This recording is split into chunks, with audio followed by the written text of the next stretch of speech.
ভারতবর্ষে তুমি সম্ভবত একমাত্র ফিল্ম স্টার, একমাত্র ম্যাটিনি আইডল, রাজনীতিতে আসার পর প্রথম কয়েক বছর ছাড়া যার অভিনয়ের কেরিয়ারে উন্নতি হয়েছে। সিনেমার মান বেড়েছে, প্রযোজক হিসেবে দাম বেড়েছে। You are one of the best producers in Tollywood now. তোমার ডাকনাম রাজু। কারেক্ট। এই রাজু কি রাজনীতি ছেড়ে দিয়ে রাজু বনগায় জেন্টলম্যান হতে চেয়েছিল? তুমি কি আদৌ রাজনীতি ছাড়তে চেয়েছিলে? তার কারণ তুমি তো জানতে যে মমতাদিকে বললে উনি শুনবেন না। তুমি 2 বছর আগে পাবলিকলি ঘোষণা করেছো, তুমি মমতা বন্দ্যোপাধ্যায়কে বলেছো আমি রাজনীতি করতে চাই না। না, কেউ শুনতে পছন্দ করে না। এই নাটা বলার সাহসটা আমি জোগাড় করতে পেরেছি 8 বছর। না বলার জন্য একটা মিনিমাম সাহস লাগে। দেব, তোমার কি মনে হয় তুমি এটা মানো যে তুমি তৃণমূলে থেকেও ঠিক তৃণমূলই নও? মিঠুনদার প্রশংসা করার জন্য দলের মুখপাত্র কুণাল ঘোষ তোমাকে টুইট করে সাংঘাতিক কাণ্ড করলেন।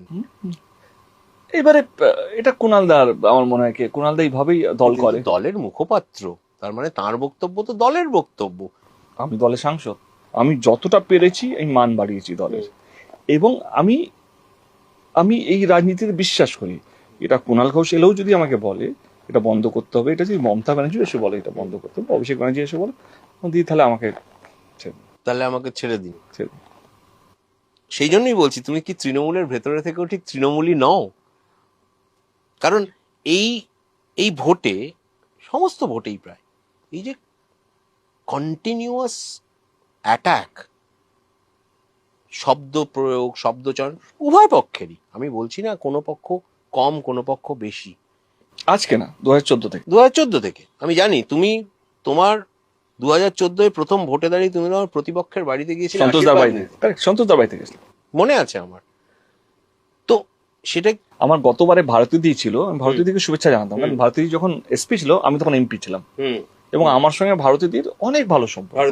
ভারতী ঘোষ। এবং যেদিন জিতি আমি, ভারতী দি ওইখানে ছিল, আমি ফোনও করেছিলাম ভারতী দিকে, বললাম দিদি আপনার আশীর্বাদ লাগবে।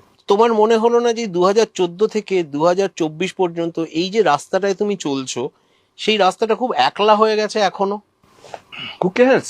যারা সত্যের পথে হাঁটে তারা বেশিরভাগ একলাই হাঁটে। যখন পিছনে তাকায় 1-2 বছর 3 বছর 5 বছর 10 বছর পর দেখবে একটা হিউজ লোক 10 দাঁড়িয়ে আছে। বছরে তো হয়নি দেব। হবে। তুমি আশাবাদী যে হবে। তুমি তাড়াহুড়ো করছো, আমি তাড়াহুড়ো নিই। আমি জানি এটা it's a time consuming process. এই আত্মবিশ্বাসটা কোথা থেকে আসে? কারণ আমি অনেস্ট। কারণ আমি জানি কালকে যখন কেউ থাকবে না তখনও আমি মাথা উঁচু করে থাকবো। কেন না, আমি তো 10 বছরে কোনো ভুল করিনি, আমার পথটাও ভুল ছিল না।